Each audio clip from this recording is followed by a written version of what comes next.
I'm Amber Howard, and today I'm going to teach a fourth grade lesson on the differences between fiction and nonfiction books. Okay, I want you to think about what types of books do you like to read in class? Okay, I want you to talk with your partner, and I want you and your partner to think about the types of books you like to read and give me some titles. Okay, so you like Harry Potter. Okay, I want you to think about Harry Potter. Do you think Harry Potter, do you think it's fiction, which is a make-believe story, or nonfiction, a real story? What do you think?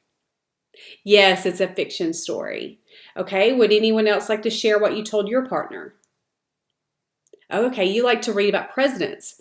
Okay, presidents, that's a real thing, and you can learn about real people that exist today and lived before. So do you think that is a fiction book or nonfiction book? You are right. It's nonfiction. Nonfiction is real. It really happened. Okay, so now I'm going to show some books, and I want you to tell me, is it a fiction book or a nonfiction book? Okay, the first one I have is Room on the Broom. You love this book. Okay, I'm going to open it up and let you see it. Room on the Broom, okay? I think we can tell it's about a witch. Okay, so do you think this is a fiction book or a nonfiction book? Yes, it is a fiction book. It is a make-believe story with characters and a plot, but it could not really happen. So it is definitely a fiction book. It's a make-believe story. Okay, what about the book called Tornado Alert?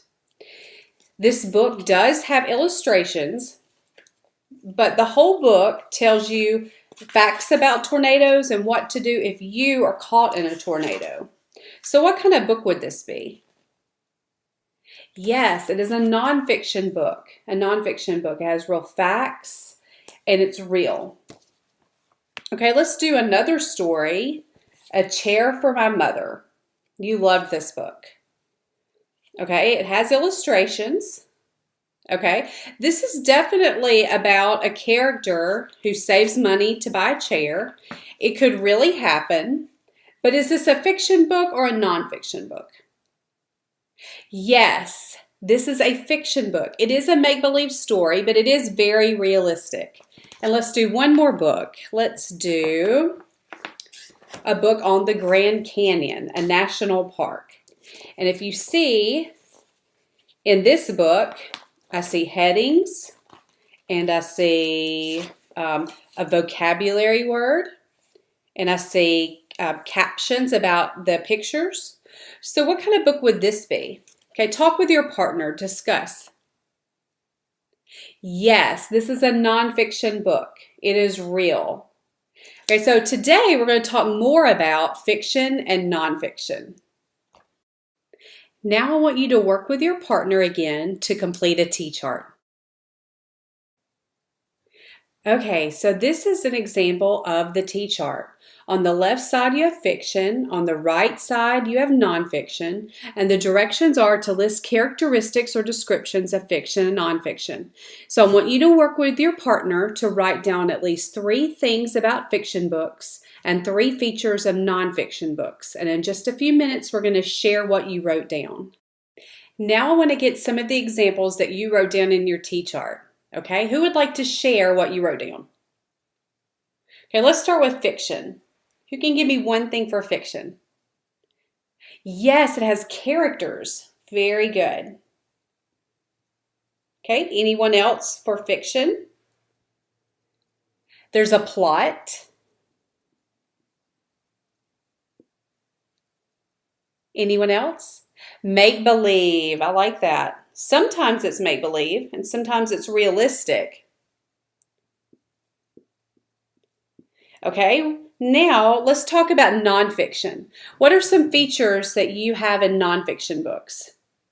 It is real. It's on a real topic. Okay, what else did you share with your partner? Table of contents. Yes. Now, some fiction can have table of contents too, but you will usually always have it in nonfiction. Table of contents. And let's get one more. A glossary. I like that. Yes, a glossary is kind of like a dictionary in the back of a book. Yes, that's another nonfiction feature. Okay, you did a great job on that. Now I want you to get with your group with 4 students, and I want you to take out your science textbook and the book we've been reading in class, The Mouse and the Motorcycle. So take those 2 books out and go in your group. Now I'm going to give you a Venn diagram. Okay, this is an example of the Venn diagram I'm going to give you and your team. Okay, on the left side, you have the nonfiction circle, and I want you to write down 5 things about nonfiction books. On the right side, you have fiction, and I want you to write down 5 things about fiction books.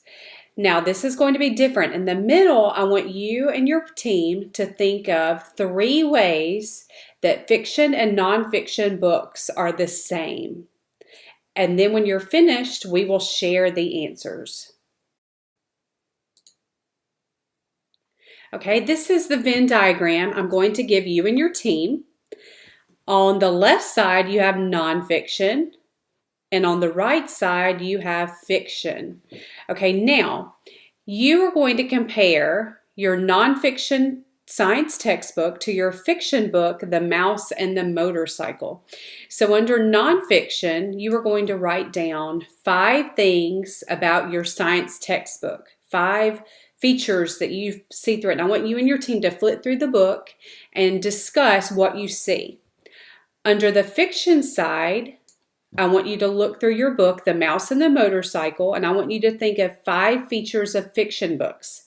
Now, we have not discussed this, so you're really going to have to think. I want you and your team to think of 3 ways that your science textbook and The Mouse and the Motorcycle are the same. So I want you to really discuss that and work as a team.